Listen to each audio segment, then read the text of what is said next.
Okay, ladies and gentlemen, welcome back to the show. Today I have a very, very, very exciting guest with me, someone whose talents I've admired since I was like 15 years old. Yeah. You have been in my life that long. You didn't know I existed, though.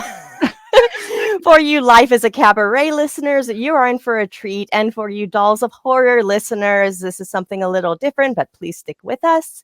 You won't be disappointed.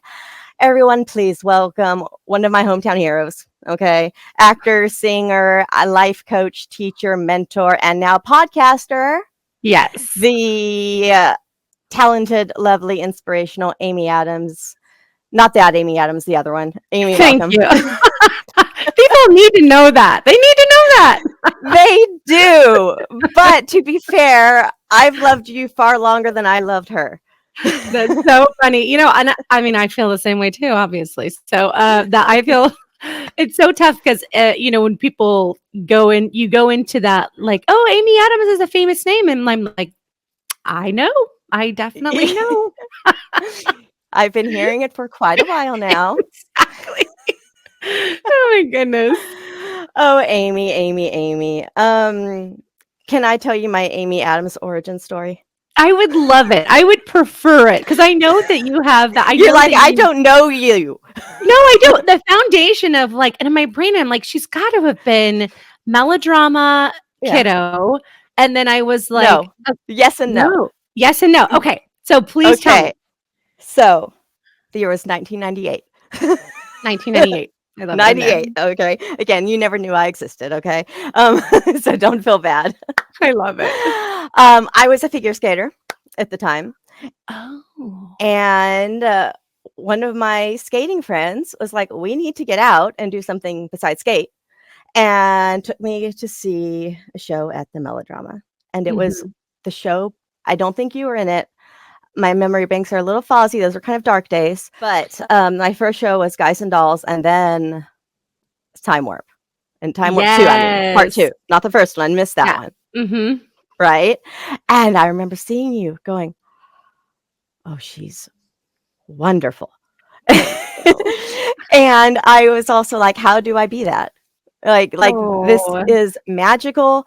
That introduction to the Melodrama changed my life. It introduced me to theater. It introduced me to performing and the magical aspect of live performing, both as a viewer and then a performer. Yeah. So I've loved you from afar for so long.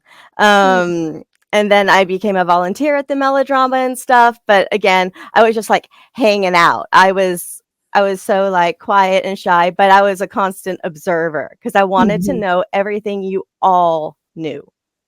Right. And I would just sit back and watch rehearsals. I would sit back and watch everything and try to figure it all out.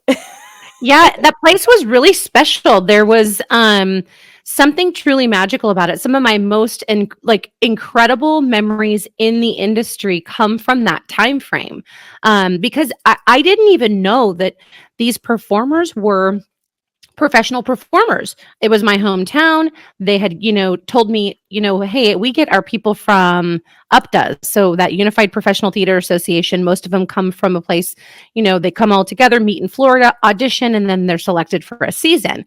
And so I was like, oh, okay. And then I said, I would love to audition to be like in the choir or something like that. That's kind of how I got my start there. So they didn't have a position in Guys and Dolls. That was actually the show that I auditioned for. Or I missed the auditions or something happened weird. And they said, we really like your personality and we have a position in the box office open if you want to come here and work there. And I was like, heck yes. And so I had this plan that I was going to secretly work inside the box office and then sing for everyone when they came in. And that's literally what I did is like, I met all the directors, I met all the people that work there. Like you said, even just kind of blending into the tapestry more or less, but you end up learning the secrets. And that's how I did end up getting my kind of break on the big stage there. And that for me was so huge because they were like, are you a singer? And I'm like, I am. I just missed the auditions for Guys and Dolls. And they're like, do you want to audition for this next show? And I was like, sure. And I did. And then they gave me a part and it was just, the rest is history, as they say. But That's amazing. I was wondering how you got your start there because, there were some local talents like yourself, but Yeah. most of the people were not from there at Right. all, Right. right? Yeah. Yeah. And it is fun watching them, like, even from all over the world now, obviously they've gone on or gone back home or wherever Yeah. but it's very cool. Very, very cool. Or some like Ileana, big things, I know. right? Isn't that so cool? So proud. So Ugh. proud. Yeah, So and proud. you went to see her, what was it a couple weeks I, ago? I don't remember. God, what is time? Yeah, what is time? It was Let's talk it about was at that. What least is time? it was at least a month ago. It was maybe 5 weeks. Yeah, I went all the way. I live in Chicago. I went all the way to Dallas to see her. Oh my gosh. Oh, how special is that? I'm like, I like Dallas, and I have a lot of friends there. So I knew in my downtime, I would get to visit with some friends. Another melodrama performer is there. No one, you didn't work with him. I think he was in the 2000 season, so I don't think you were there that year. Mhm. Yeah, Um, I think I moved. Well, actually, I rang in the new year when everybody thought, all the computers and everything were going to shut down there. But what do they call that? Like Y2K, Y2K. That's right. 1999. So yeah, so I remember being celebrating. I was in their show there. Yeah, and I remember bringing in the new year there, and then I moved to LA. So yeah, Got it. Yeah. yes. But yeah, so no, Glenn lives in Dallas now, and he was in the entire 2000 year. That was a half year, I think. So every time I go there, I get to visit with him. And when I go back to LA, I see some people. Alex lives in LA now, and we Mhm. always make a visit, Mhm. and yeah, so those people that I met there, some of them become very, very special to me. Mhm. Ileana came all the way to Chicago to sing at my wedding. Oh my goodness. Yeah, she sang my first dance song, not the whole Yeah. wedding because I wanted her to be a guest, not Yeah, of work. course. But she Of sang my course. first dance song. How very And special. so some of these people have become really good friends and very special in my life. Yeah. And we never knew each other, but you are always one of my favorite performers and someone that I always looked up to. This little kid, so shy I couldn't talk, but just stared at you like a creepy stalker person. And now look at you. And now look at me. And I gotta say, I don't know how much you have seen of my Facebook feed and whatnot, because honestly, your posts don't, we're friends, but your posts don't show up. So I have to go actively look at your page to see what's going on. Oh, I love Right. that. Well, you come up in mine. Okay. So Yeah. you see my hosting things and stuff. Yes, and I've actually Yes. peeked through and different things. It's actually really cool to watch, and it's Thank you. even fun to see all of your do you call them conventions? Or are you? Yeah. Were I you work yeah. for conventions. Yes, and I think it's just really cool, and you get to bring up all of these powerful memories for people when they had pivotal, impressionable like moments in movie history. And not Mhm. only are you sitting with the artist, but you're sitting with people who are observers and true fans. And I Mhm. mean, I think there's nothing better than that, where it's like you hope to create this magical piece of art and history that stays forever, and then for just to see like how much the artists have grown up, and it's because they're mature, and it's so cool. It's just very cool to watch. Yeah. Well, I gotta say, a lot of what I took away from seeing you melodrama performers, I bring with me up there. Especially Mm. what you don't see is I'm up there for like 5 hours straight, and there More. is, yes, 4 or 5, and Oh, there's a break in between each panel to quickly reset, but then I gotta keep the audience there, so I have to keep talking to them. And so I've oh. stolen some of your guys' little MC bits, uh, and intermission bits, for that, and it has served me well. It ends up working really well, right? I know. I've done it in like I use them in, kind of like icebreakers and auditions or Yeah. different things like that where no, I know exactly what you're saying, but it is that feeling of nostalgia like, thanks, melodrama. Thank you for that. Every time I'm up there, I think of that. I Yes. mean, even just getting the crowd going when they're not cheering loud enough. "Oh, no, one more time," you know? Yeah. And then it makes the celebrity feel very special, especially if they haven't Yeah. worked if they moved on, haven't worked in acting for 30 years, and they're like, Yes. sometimes I Yeah. can even get the crowds to give an ovation, and it's awesome. Oh, very cool. No, that Yeah, and that so that's impressive. That really is. so anyways, that's how the melodrama and you and is continuing to influence my life and made me a better host in my opinion, and Love that. just be able to interact with an audience, like Yes. back and forth with an audience, because that's what you guys did a lot, and I think that's why it was so magical. You were breaking that wall. I think so too. I mean, I think it was the constant, break of the wall, obviously, but it was definitely like, I don't know, even us taking your order, it's kind of like that was the human parts of us, but it was still like almost that breaking the wall, but that connected. You're still just observing us as we're doing a thing. So, yeah, but I know exactly what there was. There's nothing that I've done now, mind you, and I've done really fun, really cool things and worked big shows.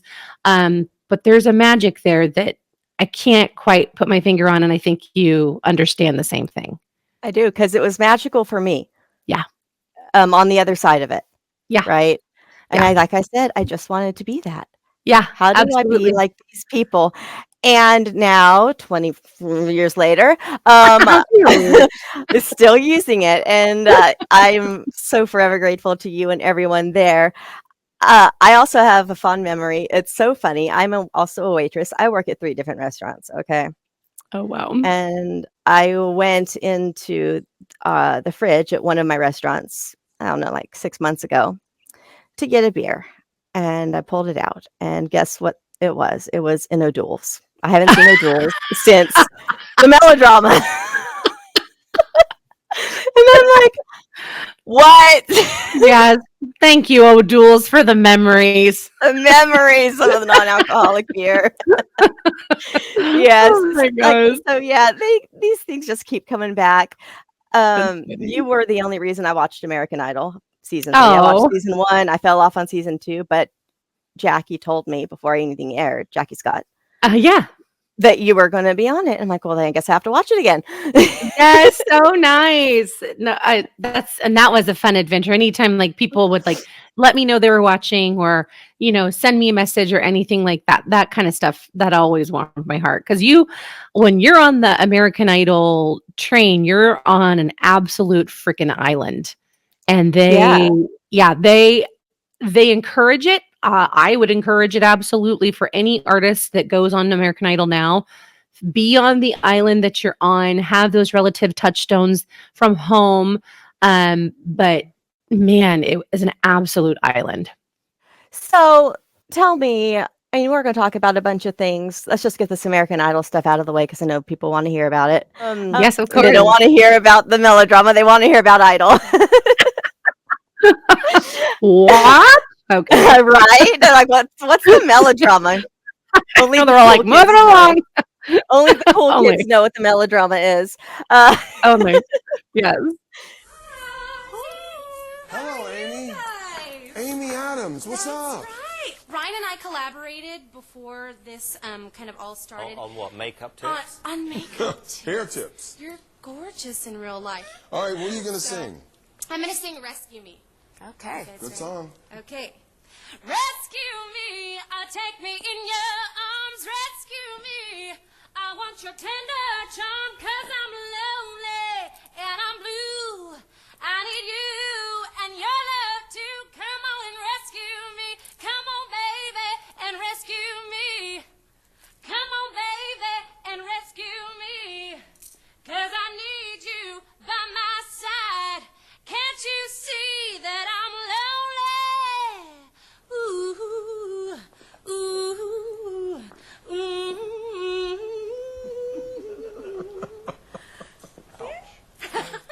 Well, Amy, every year we put someone through with red hair, so why should this be any So different? why not, huh? This is a good old day. Right? You know what? Amy's kind of wild and stuff, but I like her edgy, but she actually's got a good voice. So it's a yes or a no? It's yes for me. Hang on a second. You're wonderful. You're Thank fun. you so You're much, fun. Paula. That's Thank the thing. You're you. fun. Paula, So yes? what is it, yes or no? Yes. Amy, Yes. you are through to the next You're round. going to Hollywood, Amy. Come on, you're going back home, baby. We're gonna be so excited. Amy, aren't you excited? I'm super excited. So Idol, you had mentioned on your show that you auditioned for the season before, and you didn't Mhm. even make it to, I guess, the main stage because Yeah. they said you were a pretty girl with a pretty voice, but nothing special about you. Yes, that was exactly what they said. Yes. And so you did what? So I decided, well, because the age cutoff was going to be 24, and it was 24 for that time. And so the very next year, season 3 would be when I was 24. And I was hell bent on going to go for it. Like straight up where I was like, I'm not going to miss this opportunity. I was so kind of stagnant in my life and where I was, and I had moved to LA and tried the LA singing thing, and I was like, I have to do something different and take a really big risk. So I was like, I'm going to listen to all the information. And at first I thought, you know what? I could feel really sad about that information. And then I decided to use that information for fuel. Like, thank you for the information. What can I do differently? And I decided to not go in as a fancy job interview. I decided I'm actually going to commit to being more of myself and really just kind of putting myself on blast. And I mean, my hair was always changing. I would always have, like, I worked in makeup art at the time. And so I had different color hair all the time. I had makeup styles that were just like insane all the time. And it was just so fun. And I was like, I didn't even put that out there. I just kind of muted myself just to hopefully get, seen. And then in my brain, I was like, nope, I'm not going to do that. So, and then I watched every single show and I wrote every single thing that every single judge said down about every contestant. And then I started looking at it as the game that it is, as opposed to the actual, it's a show first, but then there's a game. And then you think, oh, and then it's like about talent. And so I studied that part of it. And then I was just, even when I went to audition the 3rd season, I was like, I'm going to go in the middle and I'm going to audition like right smack dab in the middle, which is where Atlanta was. And so, I think they started in LA or ended in LA that year. I can't remember. But then I was like, I'm going to go in the middle, audition. I'm probably not going to look like a bunch of people in Atlanta. And I thought, I'm going to just go out. And that's what I did. So I ended up standing out, and yeah, they thought I was really funny. One of the big things in casting when they asked me is they said, if Simon Cowell gives you a hard time, what are you going to do? And I said, I'm going to take it. I'm going to take it. And I'm going to, I'm going to put a little, I said, honestly, I could use a little junk in my trunk. And so I, kind of motioned to my butt, and they laughed, and I was like, I'm going to take it. And then, so they just kind of pulled me in and just made sure that, I stayed. They said, please don't change. Please be exactly who you are.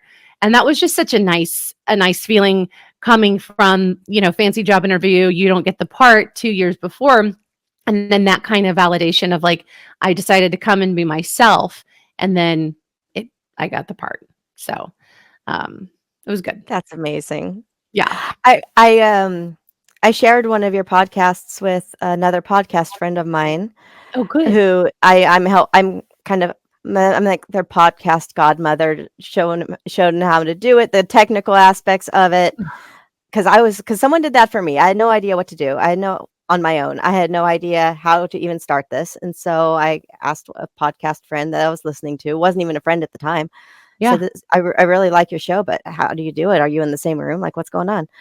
And then they literally like coached me through everything, the technical aspects of how to podcast. And so I paid it forward and did that with my friends, Brian and Devin and Elena, and helped them with start theirs. And then I, not the newest episode, the episode before about professional versus amateur that you released, and I sent that to them. I said, we're meet myself. I said, we're doing everything that we're supposed to be doing. We're doing it right. We're doing it according to her, and I love her. We're doing everything we're supposed to be doing. Oh, that's so good. Yes, Yeah. And of course he's like, who is this?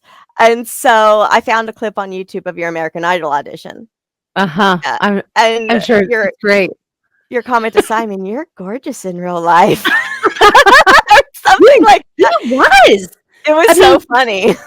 Yeah, it's funny because you go in and they literally, like, when you meet the judges, it's for the first time. And so that pressurized component, there is no, you don't see them backstage. You are waiting to go into the room, and then all the waves of energy, and I'm like, oh dear. And then I was like, okay. And then I look at, and he has this, people that have that radiation of an aura, that he has that. And that's probably obviously, a tribute to his success. But I just watched him and I thought, oh, sweet heavens to Betsy, like, this is something good here. Like, you're gorgeous in real life. And I was put off, all caught off guard. But no, I love that memory. Thank you for bringing that up. It made me laugh out loud. I forgot about it. I haven't seen the show in, well, for 20 years, right? Yeah. And and so I sent him that clip and he's like, she is so awesome. She is so cute.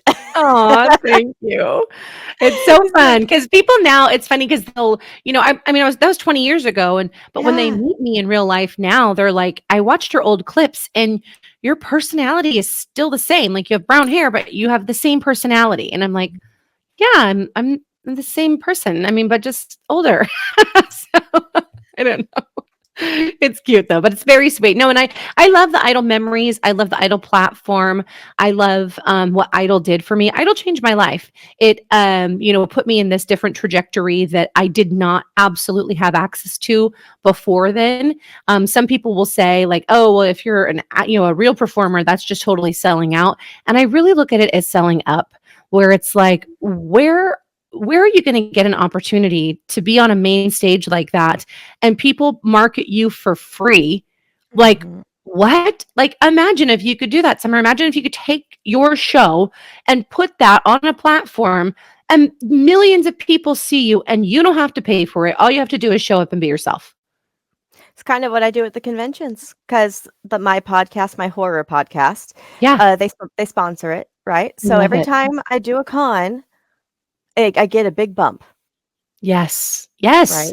And then And you I have just more gotta people. show up and do my job. Yes. But that's the impressive part, is that you taking that big risk and putting yourself out there, signing up to do the thing.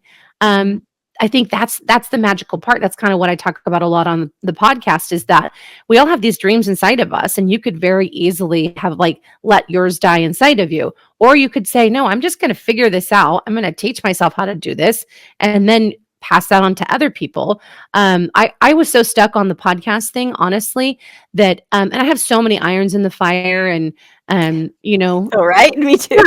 yeah, you do too. And so it's like one of those, I'm like, don't even know never where gonna I'm do this at. if I don't hire a team. Yeah. Exactly. Yeah. Yeah. So yeah. And so it's like, I know I'm never gonna do it if I don't hire a team. And so I ended up hiring a team, a really great team, Digital Freedom Productions, and they help me every single week. I record my podcast and write in this area, and then I send it to them, and then they do all the editing, they do all the show notes, they do everything else. And honestly, it's the work that you do is impressive.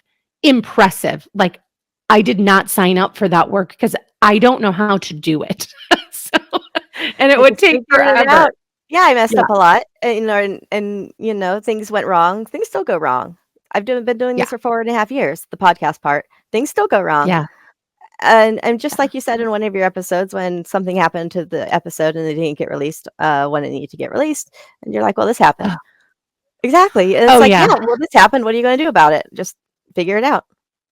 Yeah, and I remember even being in Grenada, and it was that thing where my team is like, hey, your stuff didn't upload, and then it's like, okay. And so I asked my son, like, hey, can you log on? Can you try and do this? And he's like, yeah, for sure. And he does his thing and it's not working. And then I was like, you know what? I think I'm just gonna have to eat this one. Like, it's just gonna have to not be, how in life we just have our not best days, where it's like, I'm gonna take this one as my not best day. And even looking at the numbers, it was my not best episode. So so it's just like, but I'm totally fine with that, where it's like, that is totally fine. And it makes me want to prepare more and all of that kind of stuff. So Yeah, and you have the best attitude. I mean, I love it so much. I love listening to your show. The show, by the way, we're talking of The Confident Performer. It's wonderful. It is useful, I think, for life skills, not just performers. I know you've said that. People have said that a lot. It's completely true. You can implement what you're talking about to anything you do, hobby or career-wise, no matter what. Yeah.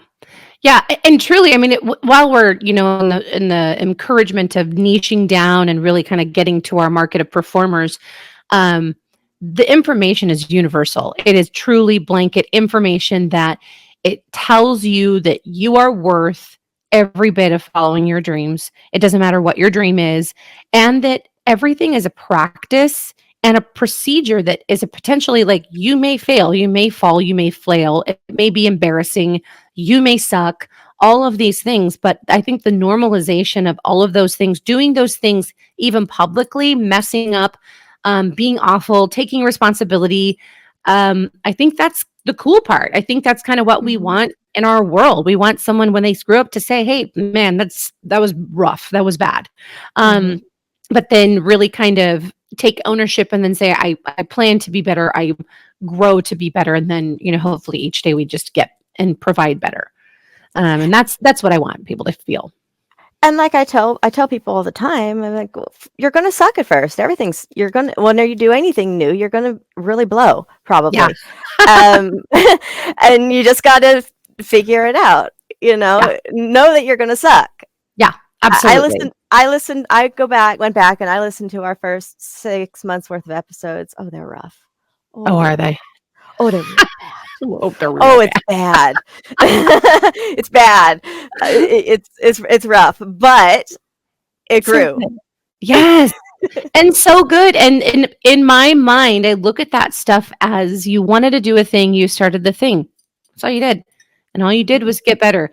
And like, even it's funny because artists now, like, I'll work with really incredible artists. And I'm very fortunate. I had started this about 15 years ago, coaching performers after an injury. So I actually went on, after American Idol, I got a really cool contract. I got a couple really cool contracts, and then got some offers to do a TV show, got an offer to do an experimental country deal. And then I got pregnant, and both of those really cool deals ended when my pregnancy continued, because I was not able to be on tour. I was not able to film and do a recurring role as a pregnant person. So I wondered what happened with that, because I was in touch with Jackie Scott for a long time. Unfortunately, we've lost touch, and I've actually kind of been trying to find her, and because I miss her, because she was like my mama bear, Yeah. So, I feel she was everyone's mama bear. Yeah. Her daughter and I shared some of the same struggles back then. So so she really, like, took care of me in the best, way. And she had told me that big things are happening, like that you got a record deal and that you got something else. Again, so long ago, don't remember the details once she told me, but she had told me. And then I was always on the lookout. This was kind of like internet was barely a thing, I know. So it was hard to track people, but yeah. So yeah, I always wondered what happened with that. So that's what happened. Yeah, and that's what happened. And I talk openly about it. I'm very candid about it. As far as like strategy, and then, sometimes it's very much like I talk to women about pursuing a career simultaneously while having children. I make recommendations based upon my experience, different things like that. But I really, really try to be the source of, like, my life wasn't over. It was kind of just beginning, but the truth of the matter is I was absolutely bummed. There were just times where I do think about, like, I wonder, you always wonder, like, oh, what if you would have done this thing, married that guy, gone this way? You know what I mean? Where you're just like, I don't know. So, but I don't, sit and reminisce and, like, wish for another life completely, but I definitely do think of it.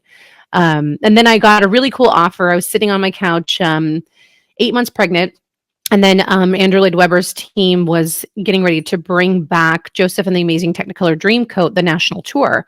And I got a call from their team and said that Nigel Wright, who was a producer with Andrew Lloyd Webber for the longest time. He worked on American Idol with me, and they said he recommended you for this show. Would you like to have it?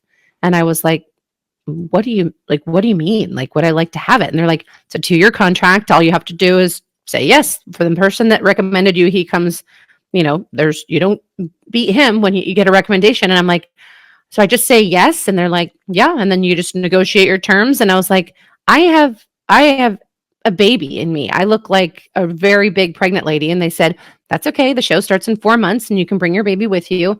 We'll negotiate those terms. Yeah. Magical people. And I said, okay. And I said, the person who called me, his name's Drew Williams. We actually ended up working together in the future when I worked in Vegas at La Rev. And his wife at the time was Luann Madorma of Madorma Casting. And she, to this day, has been my fairy godmother of jobs. Every single job I've ever gotten since that show is from her. Everything. Oh, And it is amazing. Every audition, every job, any being seen anyway is from her. And I worked with her in casting last year on a few different projects and cast for the show Bat Out of Hell when that did like a 6-month run in Vegas. And it was very fun. It was very cool. But yeah, no, it's kind of crazy where, again, like your career does end up taking you and you don't even expect it. but that also goes back to the point. I've talked to so many actors, so I tell people this when they're bummed they don't get a part, right? Mm-hmm. So many actors audition for their roles, and they didn't get it. Yeah. But someone in the room kept them in the back of their brains and then casted them in something else. Yes. Yeah. Yeah. And You never know who's watching. Never. And that was the thing I even learned in the casting room. And what I tell my artists now is, even working on that show or those few shows with her, I worked on a couple this whole last year. And it was really cool to be in the room because she's such a cool lady. She now was one of the creative producers on Madonna's tour that she's finishing up now. And she just is so heartfelt and grounded. And even when people were auditioning, she said, hey, these people are just coming back from a pandemic. Like, I want you to be all smiles. I want you to warm them. I want you to make each one of them feel like they're so special. And I was like, absolutely. Like, I've been on that side. So I will smile the crap away. Like, it's going to be great. So that she really cares about that. And she really cares about that in a person and their experience. So she's a wonderful little human. So super grateful for those. Yeah. You mentioned on the podcast and we started to talk about it, and then like we do on this show, just go right off track and it's a completely other direction. And I'm the worst at that. They tell me, my goodness. all the time. But that's what I like to do also in interviews. That's the biggest feedback I've gotten from everyone is when I'm hosting, it's not just question answer. I host it in a conversational way. Yeah. Yeah. You have a really nice kind of effortless way. And then I realized I went straight into something else. Like you gave beautiful space. And so my brain just went into this place where I'm like, oh, I haven't been here in a long time. So it's really cool. Coming from you, that's very special. Because I listened to your episode. I don't remember. It was one of the earlier ones on nerves or something, right? And I'm like, I'm like terrified when I'm up there. Like I'm sweating, I'm shaking, my hands are sweating, and I loved you're like, what do you do with your hands? And I really listened to that one like 3 or 4 times. Honestly. Like, what do you do with your hands? I don't know. Yes. I've also, when I edit my videos, I've noticed my nervous tics. When I'm really nervous, this is my giveaway. I'm telling y'all right now, I sit with my foot crooked over. Like on the side, like I'm almost twisting my ankle on purpose. No wonder my ankles hurt all the time. Like this is how I'm sitting. I'm a dancer, or I was, and so my feet are already broken up. So I'm always wearing Converse flat shoes. I can't wear heels very easily or often. So my little pink Converse is just always like that. And I'm like, will you put your foot down on the floor, please? And I do this weird thing with my hair, and it looks like I'm fluffing my hair, but I'm not. I'm going in behind my ear and giving behind my ear a little like quick massage, like a rub, and I'm just doing that. And Oh. that's something I do when I get nervous, which is a weird one. Oh, interesting. But it's kind of like a soothing thing, and you let your It body is. just do the thing. Like that's S- I don't know. So I whenever think you see me do this with my hair, that's what I'm doing. It's and I didn't even know I was doing it until I yeah. saw it. I'm like, oh, that looks weird.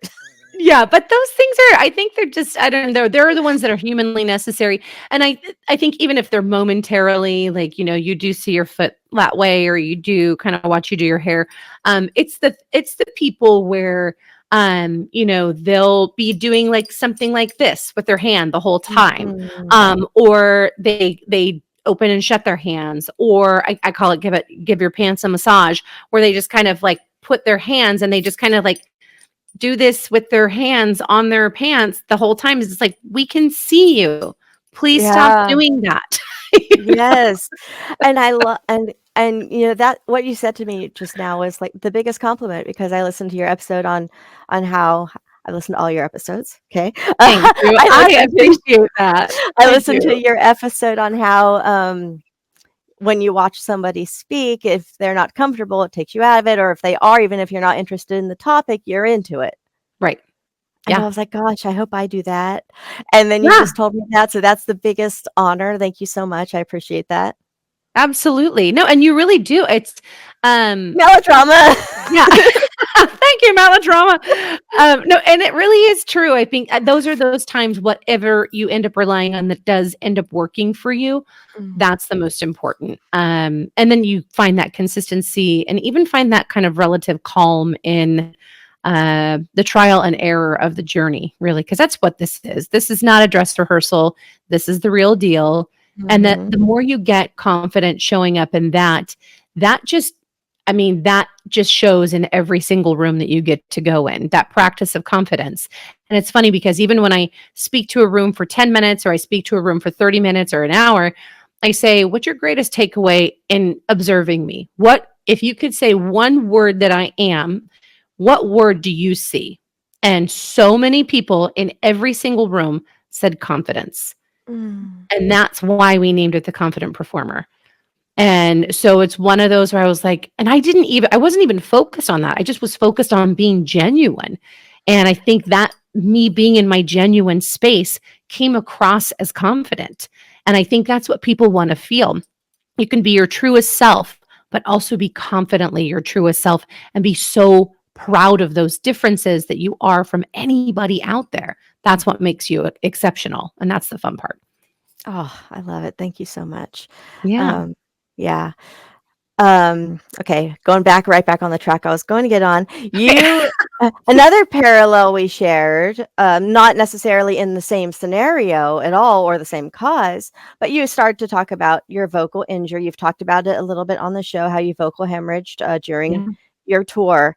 How did that happen for you? You're on tour. Then what? Was it a slow progression? Something was going on, or was it all of a sudden and you're like, oh shit? Well, the behind the scenes of the slow progression is definitely I didn't know what I didn't know, and it happened about 8 months into that 2-year contract. And then it was, they referenced that it was due to overuse and strain. And so any of that overuse and strain, mind you, I didn't feel vocal strain, but I was nursing and my body did not heal at night because I was nursing throughout the night. And so they even said, you have no healing time. So when you would typically go full out, do your job, sing your songs, and then you would go and you would rest, you could heal that overnight. You could heal that energy. You could heal that tissue that you could, it's basically lubrication and then soft tissue. And anytime you sing on swollen chords or talk on swollen chords, or you end up talking harder. So I didn't know, but when I did my rehabilitation with my speech pathologist, I didn't know I had talked hard. Someone said, you talk really hard. And I was like, I do. And they were like, yes. So in the morning, I would do a lot of like kind of vocal fry stuff. And like What does sometimes that I would mean, talk hard? talk hard is kind of like you push a lot of breath and a lot of sound like at the same time. And so even if it's like emphasis, if you do it in the wrong placement or in the wrong resonating space, so basically all this area here is all soft tissue. So if you choose to resonate in here or down here and you kind of talk into the throat, or you have a lot of energy into the throat, or your breath is not supported, that is what creates or exacerbates that vocal use and strain. Now, the resonant sound, easier to resonate if you resonate up in the high cheeks or the top teeth. They reference that kind of sound. If you open up into here, you create this hard space resonance, which means you have this sound that's easier to put there, and then less breath is needed to kind of resonate the sound. And so it ends up being an easier process. But I had talked really hard when I didn't know it, and then kind of retrained, did that. And honestly, thank goodness for my workman's comp, because the insurance stuff, man, I mean, that's a tough place to be. And I had a workman's comp deal where I literally had to make sure that they paid my medical bills, because they just were not going to. And You're like, this is my voice is my job. It was literally, and that's why I got an attorney, and he was like, this is her career. This is her livelihood. So, so I had to follow through because they just stopped paying the bills. And then I was like, nope, I got to make sure.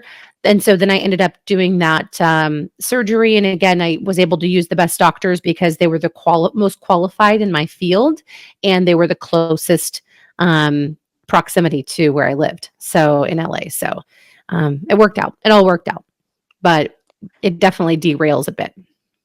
So what happened when you were on stage, or you off stage? Was it what happened? What, like, in the moment when this happened to you? It was, so I was on stage. I was on stage in San Antonio, Texas, and that big part where she's singing, the narrator's singing, and there's been a run of Crazy Dreams, then that the really kind of going into where intermission is, and then you get to that high space, and a man who can't interpret could go far, like in coming into that. And then I go straight to my next note, could become a star. I went to hit the note, and then all of a sudden the sound stopped. And then, but my body was like still doing the movement. My brain was still doing the energy, and then the sound stopped. And then I went to go hit the same note again, and then the note didn't come out. And so I was like, and then I went to sing the note again. Then I got off stage, and there was this whole segment of like 3 notes in my range that was just not available, and I could not sing. So I got off, and I remember thinking like, okay, like, and so I would try to sing like, next day far from home, the brothers planned and then certain notes would not come out. And I thought, I cannot finish the show.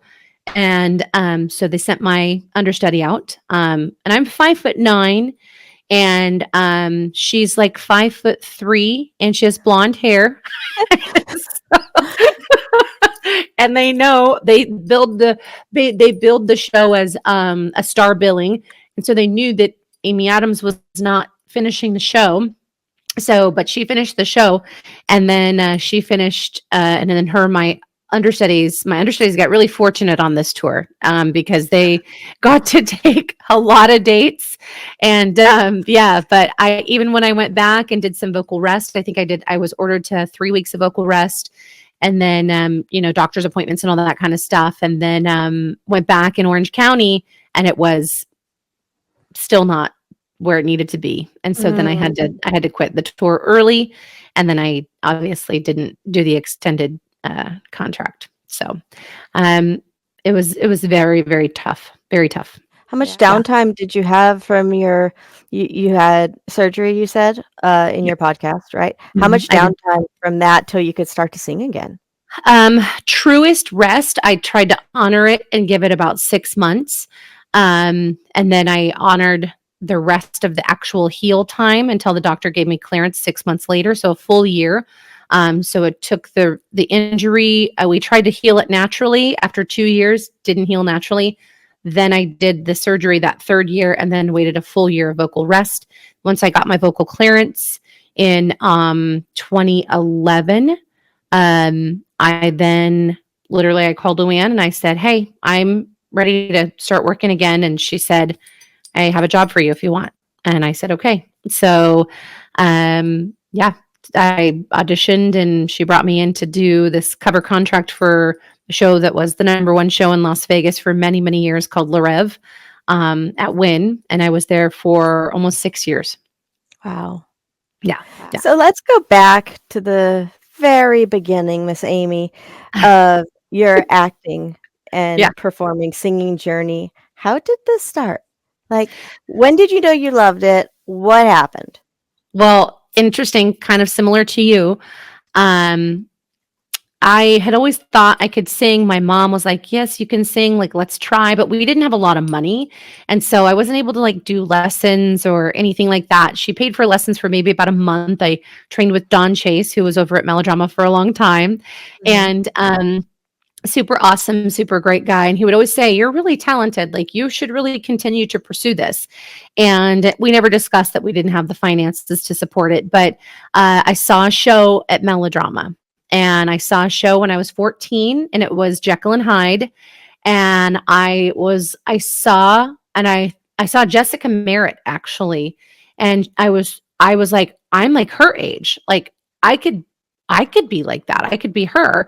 And I remember thinking, I want to do that. Like I want to do this. And so, after that, I then, went to audition for a show at school. I was in a few musicals at school with Mr. Orr at North High.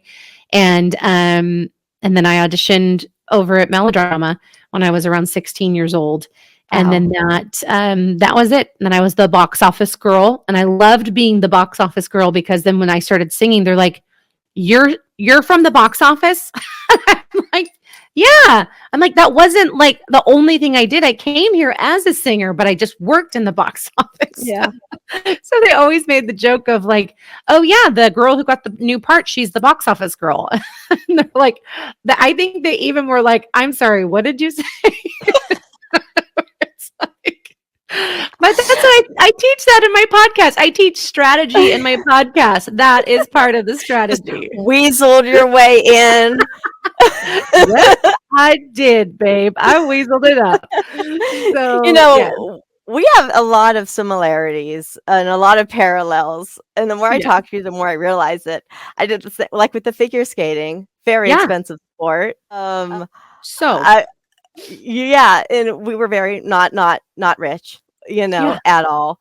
And so I did everything I could. I earned my rink time by teaching the kids, right? Mhm. And like with the Melodrama, I was watching all the other good skaters, and I Mhm. was like, "How do you do that?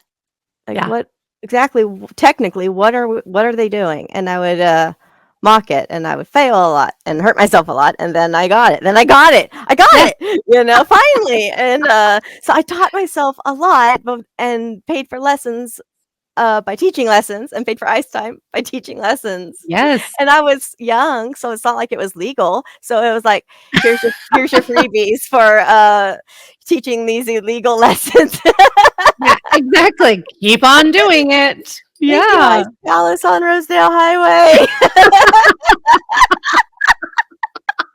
Thanks.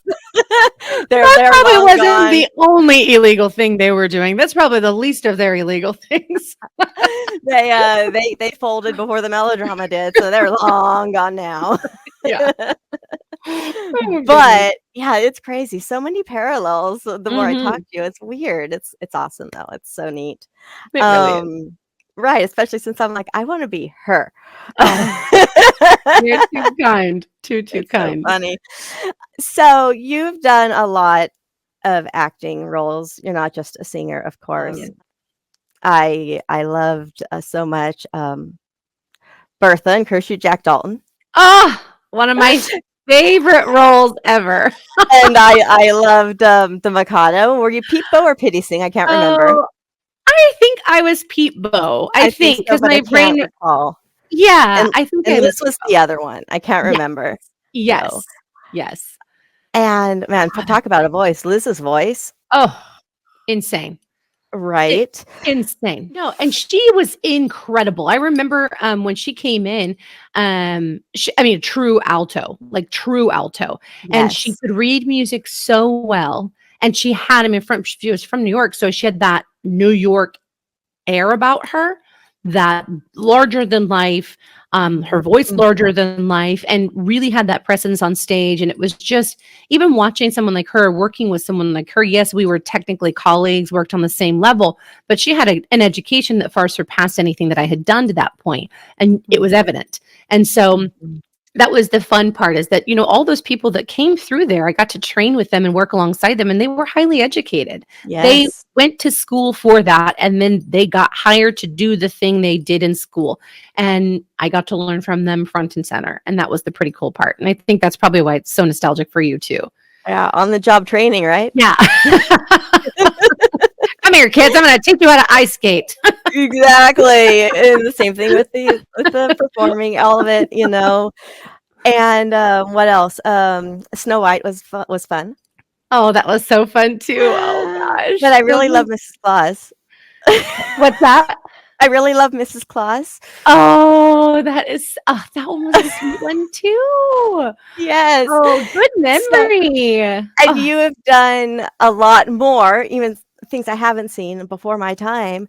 What was your I don't want to say favorite, because they're all special, but what was your favorite in any way to either learn, perform? Which role do you look on with? Man, that was a good one. I am kind of advocating right now for theater in our community to be honored for professionals, because I'm one of the only working equity performers in our community. And I'm actually even partnering with someone to do an equity fund for people to do shows in our town, so they can get paid to work and do shows where they live. And the first show back that I was able to do that, a wonderful director, I actually work with him now. His name's Alex Neal. He's the executive director over at Stars Dinner Theater in my hometown.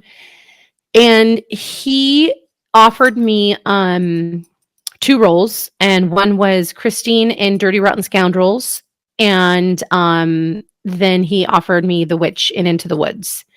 And those roles, and I don't know if it was just the timing of being welcomed back into my community and being able to perform professionally, or if it was, but each one of those roles had something really special. For one, because they were different, and 2, because it was one of those things that the magic of what the script is in Into the Woods is so powerful.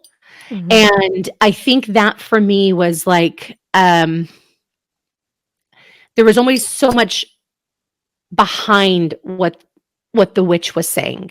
And there was always so much of like this good and evil dichotomy in the world and in us as humans, and loving something so hard, or even trying to just be seen as beautiful in a society.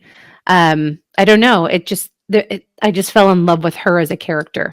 And then Christine, she was a con artist, and she put on a show, and she, ended up learning a thing to do the thing. And I think so much of us as performers, we do that. We learn the thing to do the thing. But then there's this part of us that it also becomes a part of us, where it's like, that performance work, it is becoming who we are. And it gives us so much of just a flavor of life, and a season too. Some of it's great, some of it's absolute crap. But it's that 50-50 of life, that dichotomy of life. And I love both of those roles for that. That is amazing. Sometimes hard. Like the rhythm of it all. I mean, I attempted it. Yes. I love Was the that study though, too. I love the study of his work. Absolutely. was that difficult for you in the beginning to pick it up, the style of it, or did it come No, naturally? it really did come natural. After training and then, consistent training, and then through all of those things, you end up training with some of the best people. Once I was on Idol, it was really cool. And then I continued training, even into being on tour with Joseph. And they pay for your training, they cover training. They bring in people to train with you differently. They teach people teach you how to use your instruments. That's why I became a voice teacher, because I wanted to promote that vocal health component. And then that vocal teacher performance coach, where it's like I wanted to teach artists to be really powerful performers, and then a really, really great understanding of their instrument as well. So no, not too hard after all the study, but it's Amazing. absolutely hard. It's oh yeah, another performer that I've gotten to interview and now I'm friends with. Talked to him many times. Is from Bakersfield as well. He's a professional monster now, Yes. and that's Derek Mears. Yes. Yes. And it was the first time I met him, I said, hi, this was even before I was podcasting. I was like, hi, I just wanted to tell you, literally like this, that I used to watch you when I was 10 years old perform improv at Lamppost Pizza.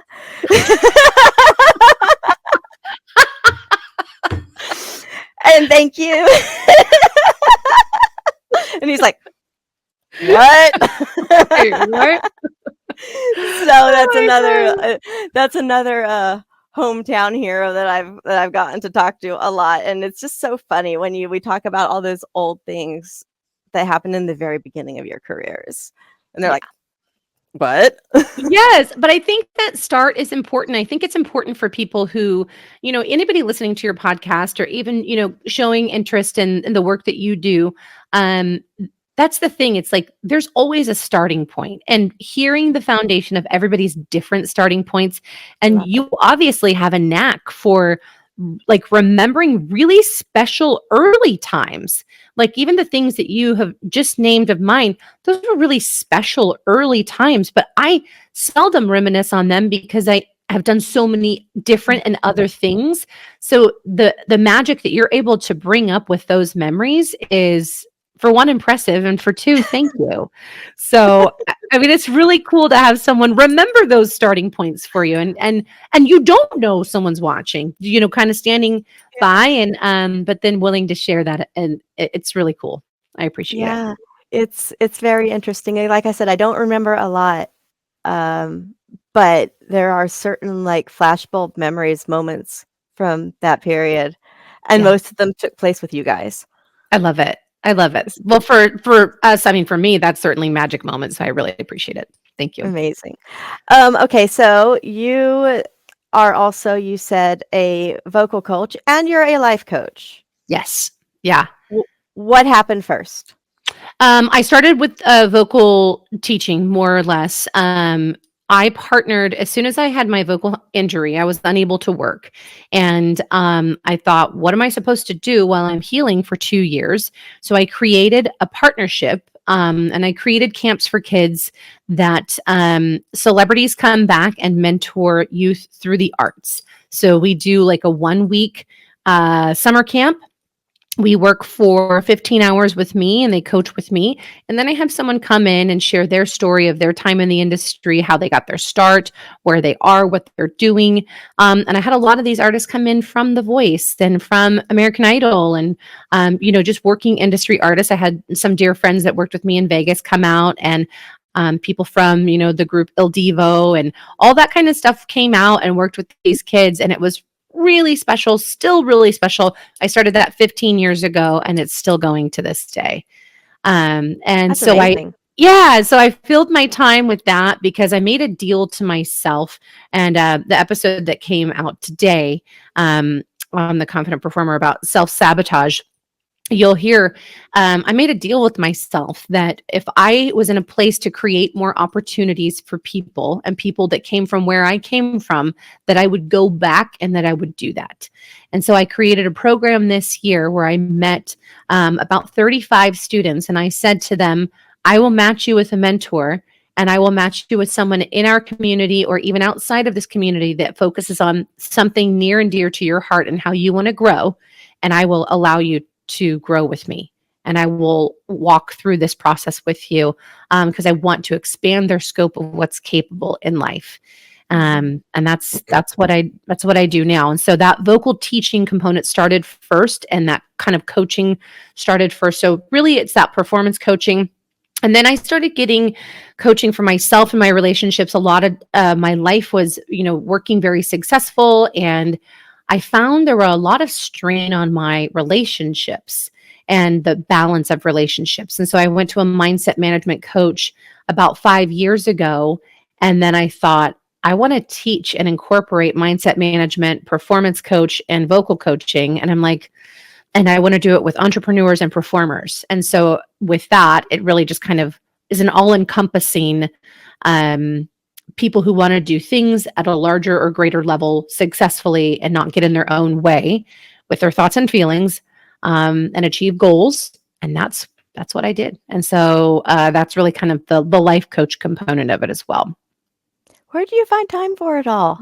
Oh, I believe that if you live in your element, if you live in your alignment, that there's a theory called strength shift. And that if you live and you push into your strengths, your energy seems infinite.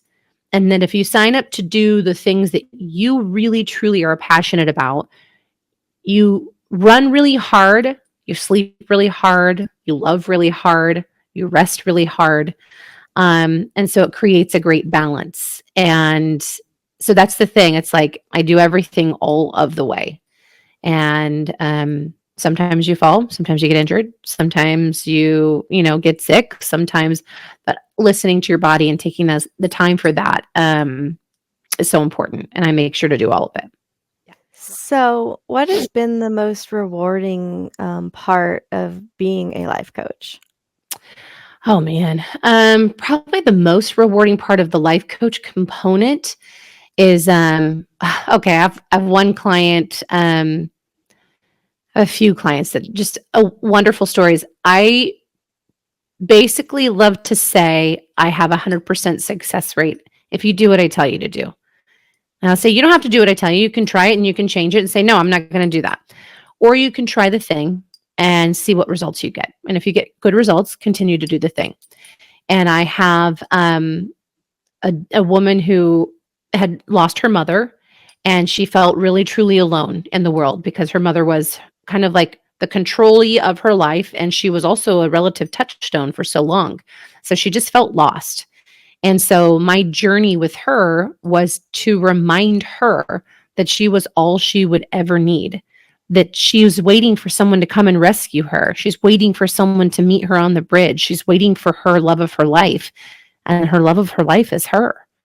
Mm-hmm. And so I wanted to walk her through getting to know herself really, really well, falling in love with herself, and really falling in love with the good and the bad of her. Like, hey, we're going to have crap days. We're going to show up less than on a lot of days. I need you to love yourself through every bit of it. And for me, the great reward of that is, she's still my client to this day. It's 3 years later. And not only to see her goals, but to watch how she feels about herself, and to watch her achieve big things, because she's a brilliant entrepreneur, and her business is multi-million-dollar business. And she says, I wouldn't have been able to get there without you. And in my brain, I remind her, I promise you would have. Even if it wasn't with me, you would have figured out a way. But I thank her, and I thank her for that honor that she's placed on me. And that's the life coaching component, is reminding people what they're capable of, even in their darkest days. Beautiful. Yeah. So if someone wanted to seek out your services, you mentioned on your show you don't take everyone. You can't. There's not enough time in the day to do it. No. What are things that you look for? how do people sign up for your services or inquire about it? Yeah. So they can head over to amyadamscoaching.com is the best way to see what we offer. I am opening up some new coaching options. I love group coaching because you get to kind of really learn that a lot of other people are having your same struggles. And if there's 6 people in the group, oftentimes if you have different lessons, you get coached on 6 things in an hour versus 1 or 2 things. And then you get to hear different perspectives. So go to amyadamscoaching.com. And then as far as working with me, I really have 3 things that I look for. You have to want to be coached. You have to want to say, hey, I know that I have great success in this area, but there's some things that are missing. Or I'm really ready to level up and I want to either make more money, increase like my productive time. I want to increase my connection with my family. I want to increase love in my relationships and in my life. And you want to really find that overall balance. And I focus on giving balance. And you have to train someone and work with someone who really wants that. And then the other thing is I typically like to work with people who I connect really well with. Because I feel if there's a mutual respect that you get to honor that growth, even if it's stagnant at times. And if it's not in that respect first, sometimes you don't respect their time and sometimes you don't respect your own time. And so it's definitely, we have a respect first relationship. And those are, I can always find those people who are absolutely like, yeah, they're in 100%. And then you have those people where it's like, well, I haven't had a lot of success because my old coach was not so good, or, they just were, instead of like, I didn't do the work. I just Blaming didn't do the someone work. else. Exactly. So if someone takes responsibility and has massive respect for themselves and where they are, even if they're not in their brain winning, where it's like, no, I mean, that's why I sought out my life coach. Like, hey, I am great in my life in this success realm, but my relationships suck. Like I was not as present as I could have been, like in, the marriage that I was in, and I didn't even want to be married. And but I was making just choices that go big or go home type thing. So then I realized, oh, damn it, I don't want to be married. So, did you not want to be married, or is it because you didn't want to be married to that individual? Okay, Summer. So you know the answer. It's I did not want to be married to that individual. I just split from my husband, and like 2 years ago, year and a half ago, and everyone's like, "Do you miss him?" I'm like, "I miss the idea of him." Mm-hmm, mm-hmm. But we both knew it wasn't working for a long time. He was very mean to me. But Yeah. You don't have room for that. You have no room right. for that. And everyone's like, and my other divorced friends are like, "I'm never getting married again." I said, "I want to get married again, but I'm a lot more picky now." But then I have other friends who are like, "I don't want to be married at all. I never want to be married. And I definitely don't want it. If they've done it before, I definitely don't want to do it again." And I'm like, really? That's Yeah. so sad. But so it's different for everyone. And I'm like, I definitely want to be married again. I'm just going to make better choices. Yes. And sometimes that takes time. Like me, I mean, I've had the same partner for 8.5 years. And if I married anyone, it would absolutely be him. But where I am at the stage in my game, I'm not trying to get married right now. I don't think he's trying to get married right now. And so, and we choose each other. That's our goal, is we just choose each other every day. We have the deal that the only deal you have to say is, for 1 year exclusive with me. We don't sleep with anybody else except each other. And you choose me until you're done choosing me. And the only thing you ever have to say to me is, I don't want to be with you anymore. And that's it. We're done. I don't want to be with anyone who doesn't want to be with me. And that is my final. There's no working around that. There's nothing past that or through that. I don't want to be with anyone who doesn't want to be with me. That's it. That's amazing. That's amazing confidence. Because I'm like, want me. Please. No prize is pressurized. No prize is pressurized. Like, you're a prize. So you're saying I'm not a diamond. Yeah, no. Oh, babe, we're emeralds and rubies all around. So, but you have to think about that. Like, when you are a prize, you you're it. You're the ultimate, and you're waiting for someone to look at you and be like, Summer, where have you friggin' been all my life?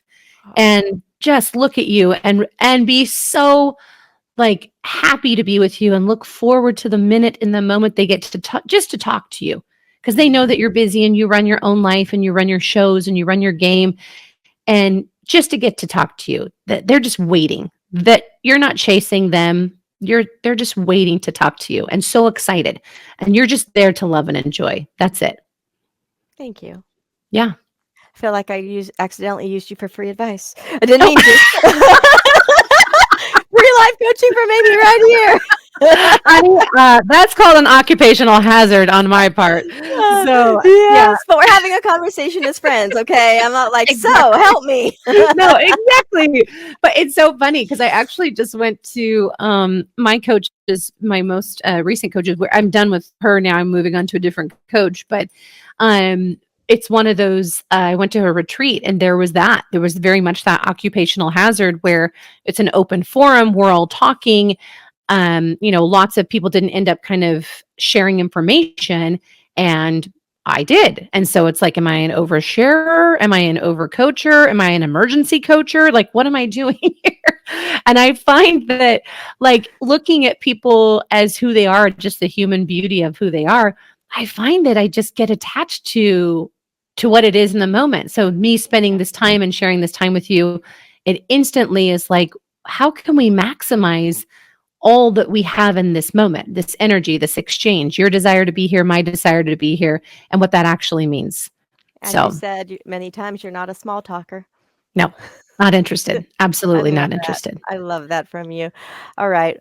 One more thing before we let you go, because I know you're a busy lady. How would someone seek out your services as a vocal coach? And what do you look for in that? Do you take everyone in that, or do you filter things out? Like, Yeah, no, coach all same. ages. I noticed you work with a lot of young people. Do you do everyone, like adults and children? I do work with adults and children. My children, all my clients have that prereq where it's very much, are you coachable? And then all of my youth that are like really young, they have a common denominator, and it is a foundation of amazing natural talent and an incredible work ethic that they just want to practice by themselves. Their parents don't make them. Their parents don't force them. They don't ask them, but they can't stop singing. They can't stop dancing. They can't stop going around the house. They can't stop singing every new song that comes out, memorizing all the lyrics. And that's the common denominator with that. With my adults that I coach, we're typically on a career trajectory. So are you wanting to be on Broadway? Are you wanting to be a pop star? Are you wanting to be a Christian music worship singer? What's our goal? And so everybody typically has to have a foundational goal that is working to work in the industry professionally. Because I did take a few people. One time a woman called me and she said, I have beat cancer and I have never had a party for myself, and I've never been married. I've never had any kids, and I want to celebrate myself, and I want to celebrate my life, and I want to sing at my 50th birthday party on the Crystal Palace stage. And I thought, I don't usually teach people who don't know how to sing. And I thought, I think I'm going to, because this is big stuff. And that was almost 15 years ago. She was one of my first clients, and she became my best friend and is literally today one of my best friends. She's my kid's godparent.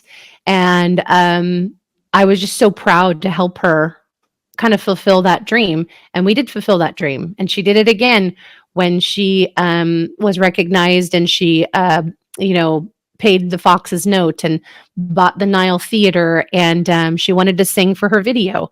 And so I, went to her house in Reno, and then we went into the studio and recorded a song from start to finish. And I will always do that.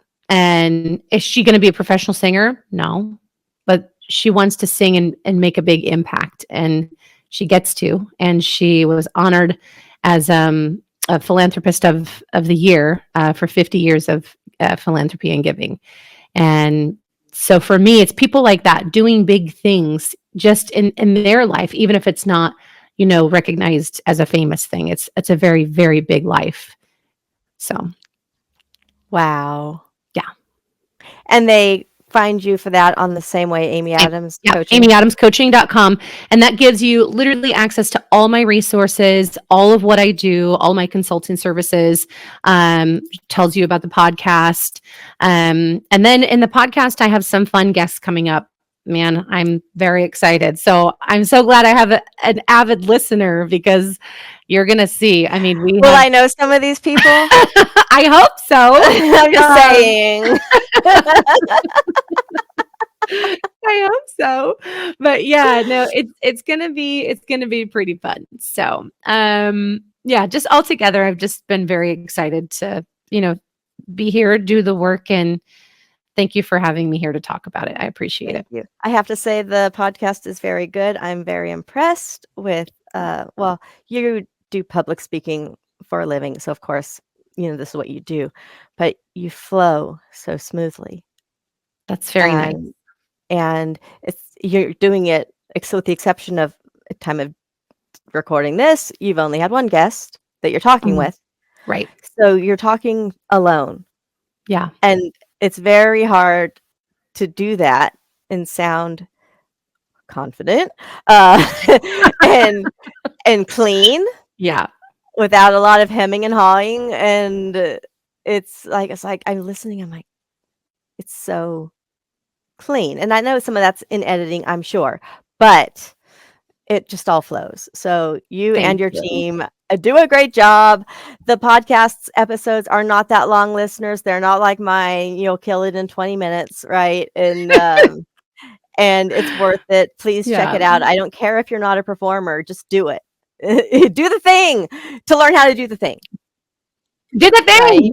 Do the thing. Oh my God. It's so true. Just do the thing. It's so Amy. true. Thank you so much, Summer. I really appreciate it. Oh, thank Yeah. you. Thank you. Thank you so much, Amy, for your time. I know you're so busy.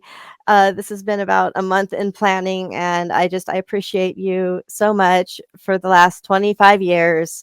I mean, it's just been like amazing. I say amazing way too much. I noticed that in my editing. I'm gonna cry. It's been amazing.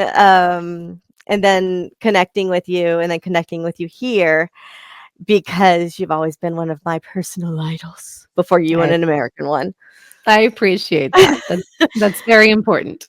All right, guys. Thank you so much for watching this interview with one of my childhood heroes. I hope you got as much out of it as I did. We'll see you next time. Bye.